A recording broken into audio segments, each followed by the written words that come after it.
বাড়িতেই তোমরা খুব সহজেই বানিয়ে নিতে পারো নতুন একটা রেসিপি রোজ মোমো, যেটা কিনা বড় থেকে ছোট সকলেরই প্রিয়। কড়াইতে তেল গরম হলে রসুন কুচি, লঙ্কা কুচি, আদা কুচি ও পেঁয়াজ কুচি দিয়ে ভালো করে নেড়েচেড়ে নিয়ে কিমা করা মাংসের টুকরোগুলো দিয়ে ভালো করে ভেজে নিলাম। এরপর গাজর কুচি, তারপর স্বাদ মতো নুন অ্যাড করে দিলাম।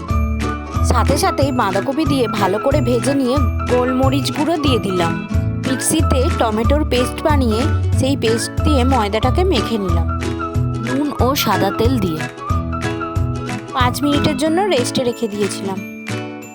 খুব সহজেই তোমরাও এইভাবে মোমো তৈরি করে নিতে পারো। ভিডিওটি ভালো লাগলে অবশ্যই লাইক, শেয়ার, কমেন্ট করে দিও।